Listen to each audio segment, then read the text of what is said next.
Salut les enfants, c'est papa. Alors aujourd'hui, on m'a posé une question courte, mais intéressante. Tu crois en Dieu? Point d'interrogation. Alors, on peut pas faire plus simple, mais en même temps socialement plus complexe, parce que c'est le genre de sujet qui est un peu tabou. Alors je sais pas comment ça se passe encore une fois, hein, quand vous regardez la vidéo, peut-être même avec mes petits-enfants, donc vos enfants, dans 40 ou 50 ans, peut-être que ça fait plus de sens, qu'il y a eu une forme de compréhension sociale, de respect mutuel, etc. Mais pour l'instant, ça fait des millénaires que les êtres humains se font la guerre au nom de doctrines, au nom de croyances, et c'est quand même un sujet un petit peu sensible. Sauf que d'une part, je vous parle et je fais ce que je veux, d'autre part, ma liberté, je l'aime trop pour qu'on me laisse ou pas parler d'un sujet, je parle de ce que je veux et le politiquement correct, je me torche avec. Donc oui, on va parler de religion et oui, je vais répondre. Par contre, c'est ma réponse. Donc en avant-propos, je respecte toutes les personnes qui regardent cette vidéo. J'ai un niveau de respect illimité pour toutes les formes de croyances, qu'elles soient religieuses ou pas, que vous pouvez avoir. Mes propos n'ont pas pour but de heurter personne. Je ne veux blesser les croyances, les convictions de personne. Toutefois, je vais parler à bâton rompu de ce que je pense personnellement. Si vous avez peur d'être gêné par le sujet, qui est tabou peut-être dans votre tête, vous coupez simplement la vidéo, mais c'est pas la peine de faire preuve d'une attitude qui soit, par exemple, dogmatique et ou intégriste à l'égard de ce propos en ayant en commentaire l'intention de me faire avaler votre pilule, parce que les comportements intégristes, je les réfute, et là, par contre, j'userai simplement d'un droit de censure, parce que je ne suis pas du tout aligné avec le fait qu'on veuille imposer ses croyances aux autres. D'ailleurs, là je m'adresse à mes enfants, je ne vous imposerai jamais rien. Parce que j'ai un simple problème avec la transmission de la religion. Le mécanisme de transmission de la religion en tant que telle, je n'ai pas dit ce qu'elle apporte, mais le mécanisme de transmission me dérange. Je ne comprends pas comment on peut priver les gens de leur libre arbitre comme ça, en leur disant, bah écoute, t'as 2 ans, comme on m'a fait à moi. On te baptise, hein, donc voilà, ça c'est la doctrine, tu la fermes, t'es catholique.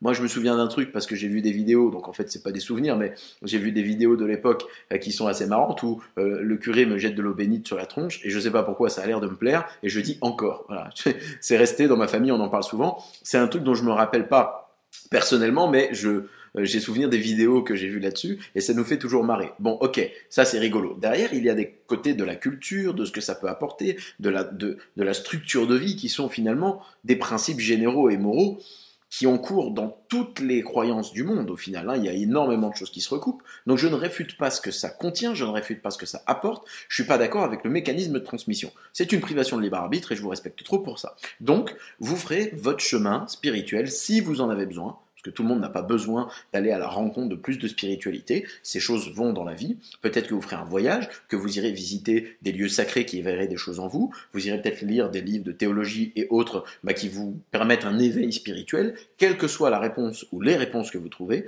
même si elles sont dissonantes par rapport aux miennes, j'aurai un niveau de respect que j'aurai toujours pour vous et évidemment d'amour également. Ça, c'est mon propos pour mes enfants. Maintenant, je vais pouvoir répondre à la question.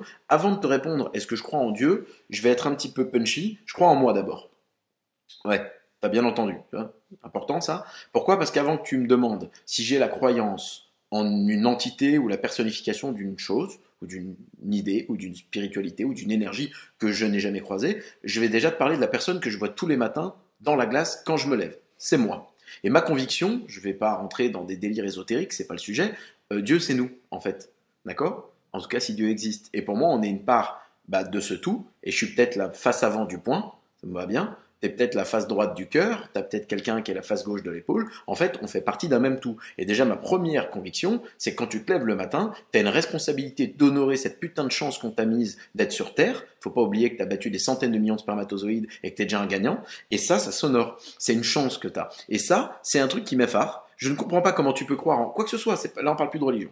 En quoi que ce soit, avant de croire en toi. Je ne comprends pas. Parce que la seule chose que tu maîtrises vraiment, c'est ta pomme. Donc commence par croire en toi, puis après on aura des discussions sur ce qui est moins palpable. Puisqu'on parle de ce qui est moins palpable, je vais répondre à ta question par rapport à moi, et je n'ai aucune intention que tout le monde pense la même chose, ça m'est très personnel, je suis agnostique, ça veut dire que oui et non, tu vas me dire est-ce que tu crois en Dieu? Non, je ne crois pas en la personnification d'un Dieu tout-puissant qu'on imagine homme sur un nuage et qui distribue un petit peu les cartes du monde, vraiment je stigmatise, hein, là c'est un propos général, je ne crois pas en ça parce que mon esprit c'est bien ou mal, on s'en fout, on n'est pas là pour avoir un raisonnement manichéen, c'est naze ça, on est là pour parler de ce que je pense. Moi personnellement, mon esprit n'arrive pas à imaginer la personnification homme ou femme, d'ailleurs, parce qu'on parle toujours d'homme, mais si j'avais le choix de qui c'est que je mets à ce poste, je suis pas sûr que ce serait un mec, peu importe. Toujours est-il que je n'arrive pas à faire ça, donc j'ai une croyance qu'il se passe quelque chose que je ne maîtrise pas, je suis extrêmement ouvert parce que les découvertes et la vie m'ont montré qu'il y avait des choses qu'on ne palpe pas, qu'on ne maîtrise pas, des hasards qui sont quand même un petit peu particuliers, peut-être que ça peut te challenger. Moi, personnellement, pour l'instant, parce qu'on ne sait pas ce qu'il sera dans 30 ans, je n'ai pas ce besoin fondamental d'aller dans une quête plus profonde, de réponses là-dessus. Je suis très aligné dans ma vie entre mes valeurs, mes objectifs, mes actions quotidiennes, extrêmement épanoui en tout temps, même dans les difficultés. J'en parle beaucoup dans mon livre d'ailleurs. Donc au final, j'ai pas vraiment cette volonté d'aller le plus loin et je n'ai juste pas la capacité de déifier, je ne suis pas déiste, mais j'imagine bien qu'il y a quelque chose qui se passe. Alors, je vais aller plus loin dans le propos parce qu'il y a un truc que j'ai envie de partager avec mes enfants. Un jour, j'ai eu un cours de biologie, je salue mon prof de bio, j'allais dire son nom, mais bon, je sais pas trop si ça se fait ça donc au lycée, mais je peux pas lui envoyer la vidéo, je pense pas que les réseaux sociaux c'est son truc, mais peut-être qu'un jour j'irai le voir et je lui montrerai. Et on a rigolé beaucoup pendant les cours de bio, parce que c'est vraiment le prof de bio tel que tu l'imagines, petite moustache, assez fin, la chemise à carreaux, etc., un personnage, il est passionné. Et un jour on a fait, je sais plus ce qu'on faisait, un truc sur l'eau, et il nous explique le cycle de l'eau, qui soit dit en passant est passionnant. D'accord? Par évaporation des sols, des végétaux ou du corps, et puis ensuite, les nuages, la pluie, les nappes phréatiques, hein, je ne vais pas te donner un cours de biologie, on parle de ça. Et moi, il me vient un truc à ce moment-là, et je lui dis, mais attendez, on est nous essentiellement, le corps humain, composé d'eau, essentiellement. Ces molécules d'eau, vous m'expliquez qu'elles vont et qu'elles viennent, et que par un processus d'évaporation, et puis le cycle qui s'ensuit, elles font tout un chemin et un parcours qui est plutôt incroyable d'ailleurs. Donc, si je pousse un peu le raisonnement, techniquement, je suis composé de gouttes d'eau qui sont peut-être passées à travers 12 dinosaures, à travers 14 arbres, et peut-être à travers 3 types de personnes en fonction de leurs croyances et de leur ethnie qui sont radicalement différentes avec la mienne. Ça l'a fait sourire, et je me souviens très bien de la discussion qu'on a eue. Il n'y a aucune vertu scientifique dans ce que je vous dis là-dedans, je ne l'ai jamais entendu nulle part, mais moi personnellement c'est une intuition que j'ai toujours eue, et puis elle me plaît bien. Même si elle est idéaliste, elle me plaît bien. Et je lui ai dit juste après, je me rappelle très bien de la conversation, s'il y a des copains du lycée qui étaient dans la classe à ce moment-là, ils peuvent commenter, à mon avis ils s'en rappellent, parce qu'on a été loin là-dessus, et je lui disais, on peut effacer toutes les guerres du monde avec ça. Parce qu'au final, t'as des mecs en ce moment qui sont en train de tuer des gens qui sont leurs opposants, mais moi je veux juste leur expliquer, viens 2 minutes. En fait, 22% de ce qui te constitue là, c'est les gouttes d'eau qui sont passées à travers le grand-père du mec que tu essaies de tuer.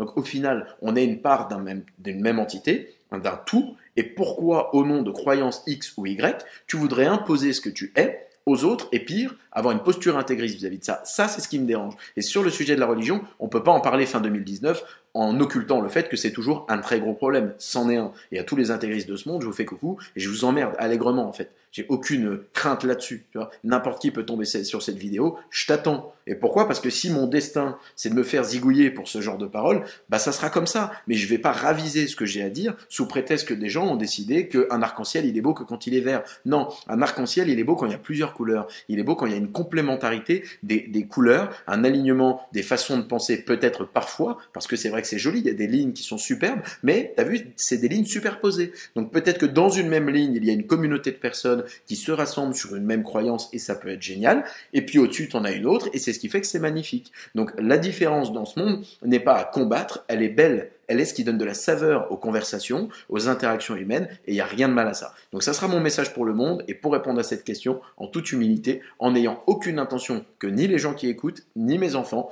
ne pensent comme moi, pensez comme vous voulez. Faites l'éveil de votre spiritualité comme vous l'entendez, mais quoi qu'il en soit, imaginez toujours qu'on a peut-être des gouttes d'eau qui sont passées à travers le corps de nos ancêtres les uns les autres et qu'on est finalement toutes et tous connectés à travers cette idée, peut-être un peu idéaliste, mais toujours plus positive que lorsqu'on parle de s'imposer la façon de penser que l'on croit être la bonne. Je vous embrasse et je vous souhaite une belle journée.